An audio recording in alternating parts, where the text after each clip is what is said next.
Para mitra kaum dangu, urang teras gedean cadongeng nuju duna nyata neangan Bapa karangan Kiliksan. Ai di YouTube-an de ngadamu bayar ningalnya. Pernah ku sareng Bang Jaya, alhamdulillah para mitra. Bang Jaya umur atuh para wargi upami Agustus 2020 genep teh. Agustus 2020 genep teh. Bang Jaya sudah 81 tahun atuh. Alhamdulillah para mitra, ya sudah 81 tahun bagi kayeuna. Insyaallah para mitra atuh nya kondisi masih tiasa hartos nama nepangan mitra oge ka wargi-wargi Bang Jaya ngaturkeun nuhun atuh nyangakeun bae dongeng-dongeng nuju duna neangan Bapa karangan Kiliksa ayeuna nincak bagian ka-47 sadinten 2 kali upload para mitra atuh cenah Bang Jaya ngaturkeun nuhun anu teh acan wae subscribe kade ulah lali ya ditoe subscribe na para mitra toe-toelan urang silih toe para wargi tah oge locengna ditoe atang ge upami tos aya video enggak Bang Jaya official noel ka mitra gitu biasana urang silih toe lah gitu nya para wargi mangga hatur nuhun nyangakeun bae dongeng-dongeng di Bang Jaya official ayeuna Bang Jaya menjelaskeun carios nyambung neangan Bapa karangan Kiliksa nincak bagian ka 47 nyangakeun wilujeng ngadang oge.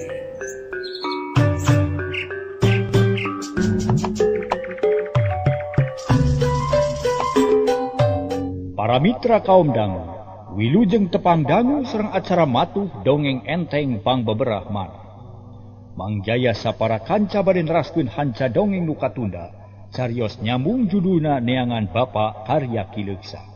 Ayeuna nincak bagian ka-47. Sumangga wilujeng ngabandungan ieu dongeng nu judulna neangan Bapa karya Kiliksa. Para mitra kaum dangu, anggara jeung Nyisaera harita teh peureum tuluy ngarahuh narik napas. Teu hayang mikiran batur, mikiran diri pribadi geges keung, barang keur kitu kadenge anu ngagedebut awuhanana pating saleor. Berai anggara jeung Nyisaera beuntaana breh getih ngabayaba, si kope geus ngabugi gagek rejetan sakarat awal. Teu sadar koceak Nyisaera ngajerit reupeureum, mun leungeunna teu dirante mamal burung meungpeunan beungeut. Sakitu ge untung teu ngelepek kapaehan bubuhan jiwana geus kuat. Geus asak warah, boro-boro Nyisaera anggara ge teu buru ngalenyap nenyo kajadian kitu mah. Biadab. Ceuk anggara, manehna teu sadar najan kamusuh. Teu tega ari kudu nyaksian sorangan di kitu-kitu mah. Tapi si lalaki jeung algojo teu riuk-riuk bangun geus biasa milampah kitu. Sukmana para mitra geus karanjingan iblis setan marakayangan. Geus teu boga rasa kamanusaan. Ukur jirimna wungkul manusa. Dan nusanya nama jahat alah batan ti sato hewan. Atuh meuni geus gregeteun anggara teh hayang nyegah kana eta kajadian tapi dalah dikumaha. Manehna ge bakal dikitukeun ku musuhna. Geus kitu si lalaki ngagupayan deui ka daslan, lenyap daslan asa kabur pangacian. Tapi najan kitu ge sukuna teu buru ngalengkah, sadra. Jajab nyawa ka algojo daru masa salah geus ngalanggar aturan nu dijieun ku gegedugna. Tapi samemeh pedang antel kana beheungna, harita anggara geus teu kuat nyaksianana, ngarasa dosa mun ngantep nyawa manusia dimumurah ku bangsana keneh. Anggara istighfar sababaraha kali breh dibere pikiran, caang, tuluy nangtung ajeg, awak karasa jag-jag deui najan leuleus, najan leungeun dibangkol ge teu burung bisa hoja.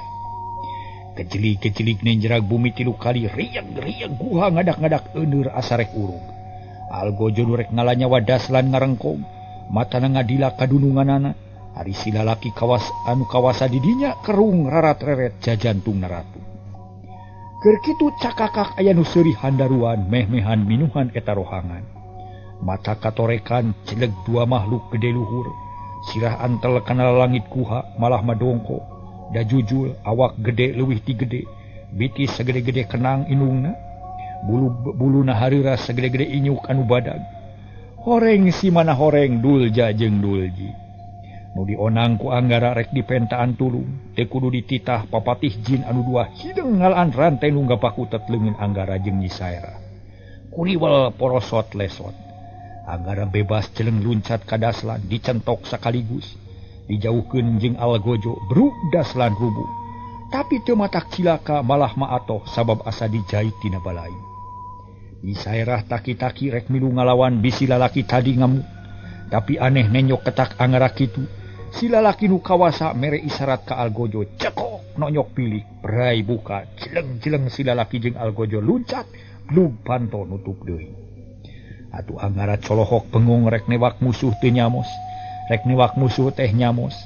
Sajongjongan mangah uleng ngaraga meneng, ngawon anu kudu dipilampah, ngan lila-lila Nyi Sairah ngadeukeutan, pok ngomong. Ku abdi katingal Kang si lalaki gejul teh nonyok ieu. Teras aya nu muka. Panto teh cobi-cobian urang buka Kang. Nya bener cing urang jajal. Anggara ngagugu. Siuk cekok nonyokan eta batu kalah ka nyarari leungeun Panto teu daek buka. Sanggeus beak pangharepan tuluy malih ka Dulja jeung Dulji. Nu masih keneh aya di dinya Anggara nyarita tatan. Dulji tulungan kami, bukakeun ieu Panto. Ampura Raden, gaula teu sanggup muka eta Panto. Lain tu bisa muka Panto, tapi akibatna baris jilaka. Ieu tempat bakal anjur bakal jilaka sarerea. Gitu Raden. Ayeuna mah mending neangan jalan keluar, disalametkeun diri Raden. Kitu jawaban si Dulja. Nah, make boga pikiran kitu. Ieu tempat ni kawasaku hiji manusia sakti. Bangsa jin ge eleh, jeung aya nu mampu ngalawan. Ngaula teu sanggup ngalawana. Madak jilaka ka sarerea. Lumandang ayeuna mah mending kamur, balik ninggalkeun ieu tempat Raden. Les Dulja jeung Dulji ngaleungit kawas nu sieun kanyahoan ku pihak musuh. Maranehanana geus nyaho nu ngawasa eta guha jalma sakti mandraguna, sakti manggulang-mangguling anu sanggup ngelehkeun bangsa jin jeung siluman. Waduh cik, anak ieu mah moal laksana ngaringku si Durjana teh. Kang Angga omongan si Dulja bener. Ayeuna mah salametkeun heula diri urang pribadi. Keun geus terang kieu mah urang tempuh deui engke urang badami heula sareng Aki. Sugan aya cara sejen nu langkung lanti. Nya bener erah, yuk atuh. Tapi kamana jalan balik pan ieu rohangan teh buni taya pantona. Anggara luak liuk neangan lawang. Si Daslan mangfaatkeun. Nyi Sairah nunjuk ka Daslan anu can pati eling. Lalembutan can karumpul beungeutna sepa. Ai nyakeun urang tanya. Anggara ngadeuketan ka Daslan harita teh para mitra. Geus kitu kak nyekel pigeulang leungeunna sina diuk ajeng. Daslan ngagugu awakna ngadegdeg sieuneun pisan ku Anggara. Daslan, maneh geus eling acan? Acan eling, ceuk Daslan bari kalamas kelemes. Nah, atuh lain geura eling. Ye Kang Daslan, Kang, wau ka kuring. Ceuk Anggara bari nyerengeh nanya setengah banyo. Henteu. Hayang kena hirup? Kantenan hayang hirup mah Kang teh. Syukur ari hayang hirup mah. Sok udang atuh jag-jagkeun awak. Tong perangkat purungkut kitu. Yuk urang kabur ngarasa salamet. Awas mun hayang hirup kudu nurut ka kuring. Mun teu awas ieu. Anggara ngantelkeun peureub kana irung Daslan. Atuh mening ngalenyap Daslan teh panon kekeureuceuman pok nyarita darianaker. Ampun, akang mah moal kumawantun. Taluk akang mah. Syukur atuh sok atuh nangtung, tuduhkeun panto kaluar. Abdi ge teu terang. Ampun teu terang abdi ge. Ceuk Daslan bari muringis. Manehna hariwang sok sieun Anggara salah harti. Padahal manehna nyaan teu nyaho. Wah mustahil ari teu nyaho onaman mapan maneh teh urang dieu. Na make teu nyaho. Anggara mun cereng nyaan teu ngeunaheun ngadenge omongan kitu. Daslan, sia kudu ngarti atuh. Mun teu ditulungan ku Kang Angga, wa geus jadi mayit sia teh. Tapi na eueuh pisan belana ka kami teh. Sok caritakeun di mana lawang kaluar. Nyi Sairah milu nyarita. Neng, akang mah wantu di bentar gelap, leres teu terang. Da kedah kumaha atuh da eta ge kalintang nuhuna akang teh tos kahutangan nyawa rumaos tos ditulungan. Nanging kumaha mulang tari mana da leres akang teh teu terang jalan keluar teh. Anggara jeung Nyi Sairah silih reret. Wanana ngarasa bingung lantaran Daslan oge teu nyahoeun. Sajongjongan mah jempe ukur ngaharuleng bari mikir neangan pijalaneun mulang. Ari Daslan mending ngadeg-deg manehna ngarasa bingung. Nah kudu kumaha nyang hareupan kaayaan kitu. Kujuru simpen sieun ku Anggara ge sieun estuning teu aya piliheun. Munyaho kana jalan kaluar onaman moal burung dihampura ku Anggara sarta bisa salamet ti dinya. Bisa kaluar babarengan ngan hanya ka Daslan can apal kana kaaya di jero guha da teu nyaho kana rusiahna. Oh, yang aden, akang teh geus ponok pangharepan, teu aya ijiran kawas kana panjang umur, ngan sama meh ngalepaskeun nyawa akang teh hayang bebas heula tina sangkaan anu goreng. Akang teh hayang mulang tarima ka ajang aden nanging kumaha tuh da teu tiasa naon-naon akang teh. Tah kumargi kitu mugi kersa ngahapunten tina kalepatan akang. Oge mugi kersa ngamaklum da kaayaan akang teh batan sakieu. Pilih leuyan ujang akang mah milih pati lah. Batan nanggung kabingung anu sarupa kieu mah. Cek Daslan nemongkeun pikiran heureut. Estuning teu aya pisan sumanget pikeun hirup. Is, nanaonan ieu teh? Ulah kitu Kang. Jalma nu tega kana diri pribadi sarua jeung teu ngajenan kanu nyiptakeunana. Urang kudu inget jeung kudu sadar. Yen hirup jeung huripna manusia teh aya nu ngatur. Nah, makerek nyanyahoanan ka pangeran. Dosa hukumna. Mun kumaha wani ngaruksak diri pribadi dosa. Mun tega maehan sorangan mah. Komat ulah kamalinaan. Sing sadar Kang, sing eling, sing percaya kana kekuatan diri pribadi. Ulah babari rentas sarepat. Memang ari kasalahan akang mah gede. Kahiji geus kumawani nyerang ka imah aki kuring. Kadua geus ngalampahkeun jahat. Bet daek babarengan jeung jalma durjana, insyaallah lahir batin dihampura ku kuring. Tapi ulah rek luluasan, urang kudu ikhtiar pikeun kasalamatan diri. Ceuk Anggara Daryanaker. Tetega munenyo Daslan kudu paeh teu pupuguh mah para mitra. Komo ari alatan maehan maneh mah Anggara dosa mun teu daek nyegah. Nya Kang ulah tega kitu dosa hukumna. Daslan kalah ngahulang. Ngadenge kitu teh. Teu ngarti kana maksud omongan Anggara lantaran salawasna tara inget kanu maha kawasa. Teu ngarti ka Gusti, teu wawuh kanu agung. Langka ngadenge jenengan Allah jeung teu nyaho mana batal haram, teu nyaho mana anu disebut dosa jeung lain. Kang Daslan, ayeuna mah hayu urang neangan pijalaneun balik. Ulah ngalamun teu puguh, sok nangtung, cek Anggara bari singkil. Manehna geus hayang bijil tina rohangan musuh, bisi datang manten balai. Mangga atuh akang mah ngiringan we atuh jang aden. Daslan nguliat hudang. Awakna asa rariged, pipikiran teu bisa tenang. Sabab manehna teh boga ijiran yen patina diintip-intip, nyawa didodoho ku juru simpen, nu tangtu moal ngantep mun manehna incah ti dinya. Ari Anggara teu loba omong para mitra sadaya, teu loba pikiran nu lain-lain. Tujuanna nangan hiji hayang bebas tina eta rohangan, hayang bijil ti sayang musuh, terus mapai-mapai bilik rohangan, disasar, dipariksa, ditilik-tilik, kalayan apik, susuganan aya kunci nu bisa mukakeun lawang Rusia. Tiluan ting ala rarigig bari leungeunnya nyasar bilik batu. Pada hayang bebas hayang bijil ti eta tempat. Tapi barang keur jongjon kitu ujug-ujug kocak Daslan ngajerit nu mebeutkeun maneh sosongkolan mata kuatir. Anggara jeung Nyi Sairah ngarenjag ret ka Daslan anabre. Daslan baloboran getih dina dadana aya nu nancem. Sabang saning barang seukeut nu dijieun tina ruyung.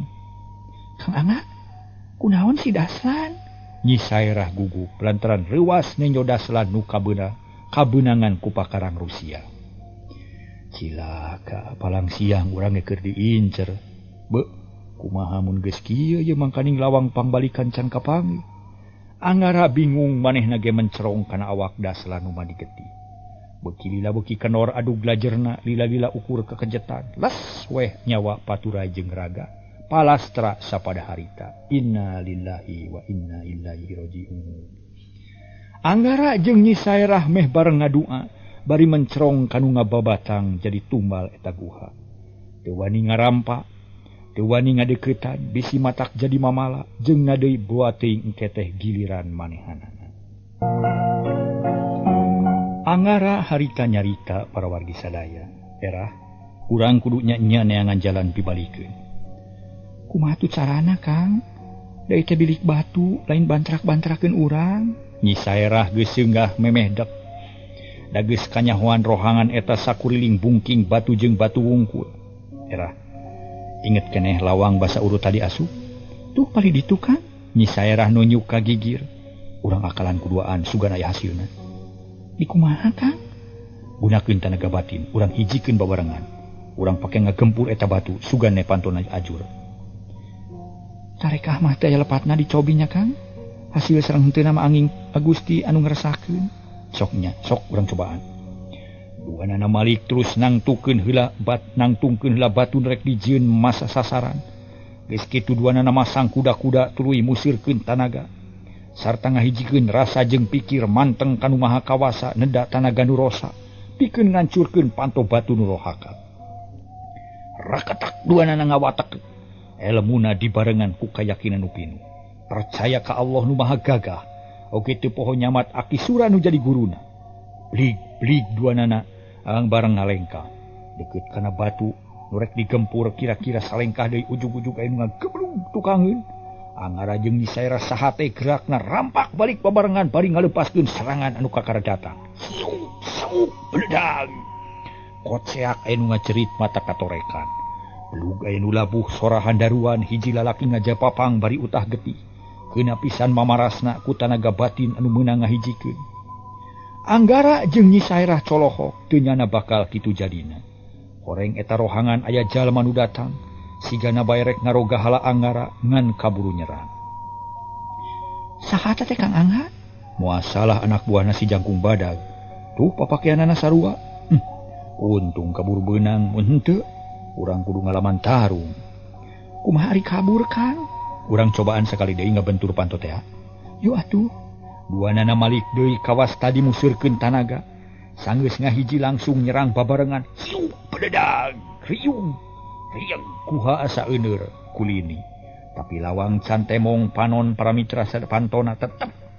masih keneh nanjeur jika tadi henteu regrog-regrog anggara jeung Nyi Sairah teu kapok tuluy mundur deui ngawahan leuwih kuat siu pededag sababaraha kali ngabentur eta panto akhirna krekek plotok sada barang nu teu aspotong kaambe bau hangit tina batu nu retak aya haseup bodas bijil anggara jeung Nyi Sairah beuki sumanget plus kawas tadi ngawatek deui elmuna siu bledag ngajejeg batu nu geus aya tanda-tanda rek beulah kakak berai batu beulah plong aya liang hawa asup sajalma atuh meni ngemplong hate anggara teh langsung luncat semurusuh dituturkeun ku Nyi Sairah serog karohangan nu pangheulana kapangi di dinya mah teu pati eungap jeung caang deui sarta karasa aya hawa ngan aneh teuing ti mana bijilna angin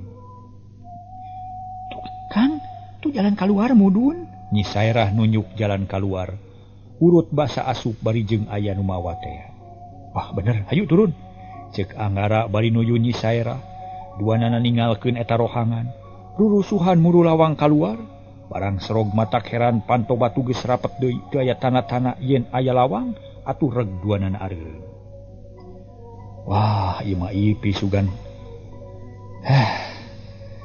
keke aduh lain ipis ieu mah erah gede ieu jigan mah lina laworakeuneun ieu mangkana geus capek tanaga geus ngurangan ipis kana hasil narek mampu ngadobrak batu gede ieu mangkana sakieu badagna pan saur akang ge ulah sok kumeok memeh dipacok Kang nya tapi kudu make perhitungan ieu bisi mata keruksak awak tuh tinga ieu mah batu hirup nu tangtut teasna lah batu nu tadi pilari aing selna tuh Kang ulah ngonang deui si Dulja jeung si Dulji angga tuh anggara ngusap gelang dina leungeunna tuluy nenjerak bumi 3 kali ieu guha aya nu diendagkeun kulini mung aya sora nu tan katinggalan nanyakeun ka anggarana aya naon cenah jirimna mah teu katemong sabab di dinya tempatna heureuh Dulja Dulji pangukakeun panto kami capek kitu ceuk anggara kawas ka anak buahna bae teu aya nu nemalan tapi jelas aya nu digawe lantaran harita kadenge pating bledug aya oge nu ngageret kawas nu keur ngageserkeun panto batu anggara jeung Nyi Sairah mencrong kana panto nenyokeun panto nu rek digeserkeun ku jin samemeh panto muka cakakak aya nu seuring ngagerem hanaruan matak maruringkak bulu-bulu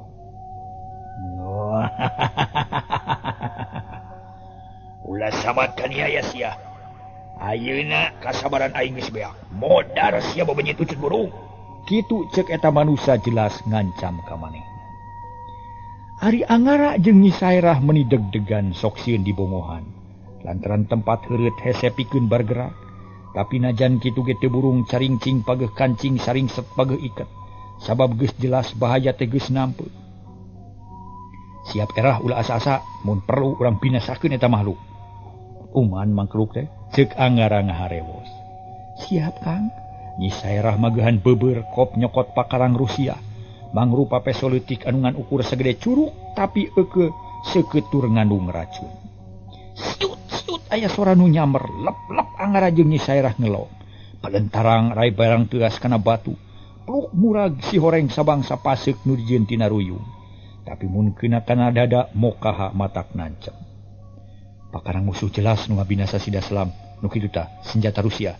Cek Anggara bari taki-taki deui. Bisi serangan datang deui. Cakakak aya nu seuring ngong soranutan katinggalan, ngagerem handaruan, mata keung jeung geueuman. Babanyit burung, montong jumago sia sakedeung deui nyawa sia bakal ngalayang. Jadi tumbal ieu guha. Kitu basana ngaruntagkeun kana hate. Matak maruringkah bulu-punu, tapi Anggara tetep tagen. Manehna percaya kana kakuatan diri pribadi. Malah mah jadi panasaran hayang adu hareupan langsung jeung eta manusia gero nangtang. Kisilah. Mun nya sia lalaki langit lalanang jagat geura bijil. Urang pada nyekel sabuk milang tatu. Urang adu jajaten sacara satria. Hayo bijil sia. Montong nyumput kitu bari ngabongohan. Kitu ceuk Anggara. Tapi tetep taya nu nemongan malah mah kalah ngagak-gak deui seuri semungahina. Bareng jeung kitu hawa karasana ngahea banas, matak eungap jeung sesek kana amekan.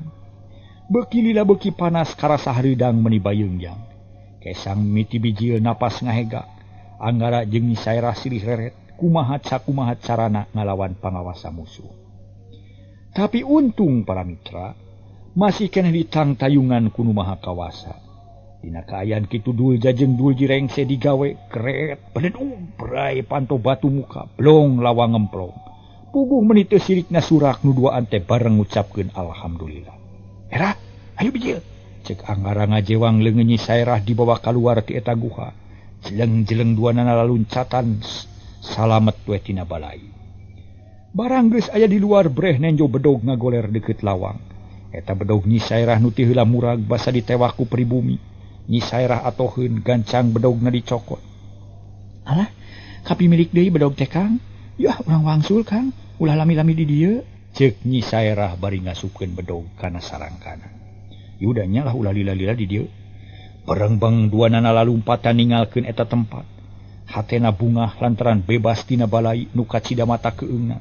Tapi teu cukup ku itu, tayohna bae anu ngawasa eta tempat itu sugema. Lamun can nangkep Anggara jeung Nyi Sairah. Dina kaayaan kitu para mitra sadaya aya nu ngajorelat bijil tina lawang. Sabrut ngudag kanu duaan bari gogorowo ka nangtang. Sorana ngagerem handaruan aweuhanana bulak-balik mata keung. Ari Anggara teu hayang ngaladenan musuhna asa can tepi kana waktuna jeung geus boga ijiran yen moal kuat. Tuluy mangpret beuki tarik bareng jeung Nyi Sairah. Akhirna patempatan nu taringgu loba batuan geus kaliwat, serong kareuma lumpat beuki tarik tuluy nyemprung teu sirikna apeng-apengan. Ari nu ngudag teu kebat reg eureun dina mumunggang, nulak cangkeng bari ngahegak. Kesang ngucur beungeut geuneuk lir beusi atah beuleum, amek nyedak tanaga midek handeueul teu hasil nangkep musuhna. Kurang ajar sia, mangkeluk di mana ha? Kumaha ningahina ka aing? Mun mah nyahoan geus tangtu bakal benu, aing bakal dicarekan laklak dasar. Tapi muga-muga manusia kapokeun moal datang di ka dieu. Muga-muga teu datang deui bisi ka nyahoan kumaha. Kitu ceuk eta jalma nilik kana ucap-ucapanana. Manehna gede kasieun. Lantaran mun tempat bocor manehna kudu tanggung jawab. Sanggeus ngusap beungeut gandeang leumpang balik deui ka tempatna. Barang tepi kana lawang bus ka jero blug panto bari nutup. Panto batu nutup deui. Jep di luar jempling kawas teu kungsi aya kajadian penaon-naon. Sedengkeun kaayaan di jero can aya nu nyaho teuing kumaha nu sanyana. Anggara jeung Nyi Sairah ge poekeun keneh. Kacaturkeun Anggara jeung Nyi Sairah. Sanggeus ngaliwatan reuma mah teu lumpat. Ukur leumpang gancang bari ngahegak ke sangoprot papakean bararasi. Lila-lila anyog ka Tegal, gek anggara giuk dina jukut nu empuh. Berai bajuna dibuka. Dadang ngaliklag jigah siga ka anisina kaanginan. Nyi Sairah hareudang mah nataku tapi teu wani muka baju goreng kasebutna. Kang, pengalaman aneh nu tangtu bakal ageng hartosna. Kanggo perjuangan urang. Abdi mah curiga palang siang eta sayang garong nu diluluguan ku Ki Buranil. Ceuk Nyi Sairah geus mimiti nari kasimpulan. Pikeun nangtukeun lengkah satuluy. Nya atawa lain jelas manusia nu nyicingan eta guha teh jahat. Mun nya kitu geus jadi kewajiban urang pikeun nalungtikna. Sabab tugas urang lain ngan sakadar ngajalankeun amanat guru, tapi ge ngemban tugas ti pangeran. Kudu amar ma'ruf nahi mungkar. Ngajak kana kahadean, nyegah kana kajahatan.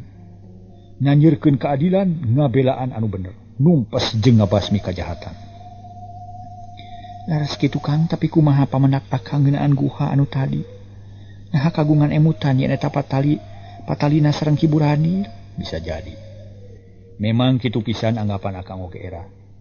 Tapi angara teu kebat nyaritana kawas nu bingung ku picaritaeun. Nah teu kebaca sauran teh Kang, kumaha salajengna? Urang teu bisa gagabah dina nangtukeun hal ieu. Urang kudu nalungtik heula kalayan api, jeung kudu neangan bukti di luar. Sangkan kanyahoan sapuratina. Meureun ku erah ge kasaksian, yen kaayaan eta guha pinuh ku rusia. Tapi kabaladna sorangan teu nyaho naon-naon, pan aneh. Pacigan utaraya hampura pisan, anak buah sorangan nepi ka dihukum pati. Ieu teh hiji ciri yen aya Rusiah nu leuwih gede, nu teu beunang kanyahoan ku urang dua. Janten kedah kumaha tu urang teh Kang? Urang laporkeun ka Aki, engke urang hider. Neangan beja nu bisa dipercaya, susuganan aya katerangan nu keuna. Sarta luyu jeung pamanggi urang. Sae kitu ge hayu urang teraskeun Kang. Angara capek keneh. Tapi kapaksa nangtung nuluykeun lalampahan hayang buru-buru tepung jeung Aki Sura. Rek ngabejakeun pamanggi. Panon poe geus manceran sigana mah geus ngincak kana wanci lohor. Angin leutik ngahiliwir manuk recet di sarada kawas anu teu nyaho. Jeung embung nyaho kana naon-naon nu keur kaayaan nu keur kajadian di alam dunya. Manuk mah teu mikiran kabingung, teu mikiran kasusah, teu nyaho aya jalma sarakah, teu ngarti yen aya manusia biadab nu leuwih jahat batan sato hewan. Alidang daunan aroyag pating arulang siga nu ngagupayan, pating garupay kaenagkeun ku angin leutik. Sakapeung sorana kadenge seah, siga nu silih harewos, sakapeung deui gamelan alam, nu halimpu matak. Para mitra kaum dangu, akhirna angara jeung Nyi Sairah anyog kanu dituju. Kasampak teh Aki Sura keur dariuk ditepas jeung Bani Katut Satar nu can lila tas laporan yen musuhna henteu kasusul. Assalamualaikum, angara uluk salam dijawab ku sakur nu aya di imah. Aki Sura ngarenjag atoh pacampur jeung reuwas lantaran muridna asa kebal meuni kamalinaan. Bus katepas gek dariuk. Bagea anaki, kumaha ieu teh na meuni lila-lila teuing. Aki teh melang sok sieun aya itu ieu tumiba.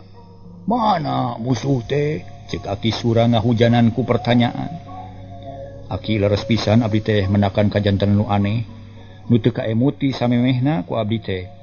Malih upami kirang-kirangna milik mah boa kantun jenaatna abdi sareng Nyi Erah teh. Kebeg Aki Sura jeung Bani Katut Satar ngarenjag. Reuwas ngadenge laporan angara kitu pok di Aki Sura nanya. Ai. Ulah kapalang, ujang sok caritakeun ka Aki na kumaha lalakonna teh. Derak-dek angara ngagua riwayatna. Di miting udag si Buldani tug nepi ka danget harita. Geus kitu ditema ku Nyi Sairah nu medar pangalamanana ti mimiting udag-udag musuh nu dua nepi ka tepung jeung angara. Atuh mending ngahuleng Aki Sura ka karaharita ngadenge kajadian kitu. Lantaran ti samemehna taya nu ngalaman kitu, taya beja nu matak heran eueuh kajadian nu aheng nu teu kaharti kupikir teu kahontal ku akal. Nu mindeng kadenge beja teh ukur mahabuna kajahatan nu tumiba ka urang lembur. Masya Allah, teu nyana horeng nepi ka kituna. Sigana ari kitu lalakona mah tugas hidup teh teu gampang kasih. Mun kurang-kurangna milik mahku, puduanina non ke nyawa. Sabab geus jelas munu disang hareupan teh ilmu-ilmu luhur, jaba ngabogaan ilmu sihir atawa wawujeng bangsa siluman nu susah dilawanan. Palang siang dina hiji mangsa majal manuk itu teh bakal ngider ka pilemuran. Nama-nama pikiraneun ngagujrudkeun ka balarea. Kitu ceuk Akisu. Leres pisan ki abdi ge rada keueung ieu teh. Margi ilmu nu aya di diri abdi upami dibandingkeun sareng ilmu manehna jauh tanah ka langit. Sigana ilmu manehna mah sanes bantrak-bantrakeun abdi ki, ceuk Anggara ngaku kana kaunggulan musuh. Tangtu kana kituna teh. Apaan ku Aki geus dicaritakeun. Ilmu Aki teh saeutik sarta moal cukup pikeun ngungkulan ilmu Ki Burani nu aya di ulon menjadi ulon-ulon pangaco. Ngan hanya kal waktuna kaburu bea kasep oge nyai ujang. Ayeuna mah nepi ka dieu we heula. Para mitra Sir Aki surah gesep waktosna cenah. Mangga dugi ka dieu heula para mitra, wilujeng kantun kasadayana permios.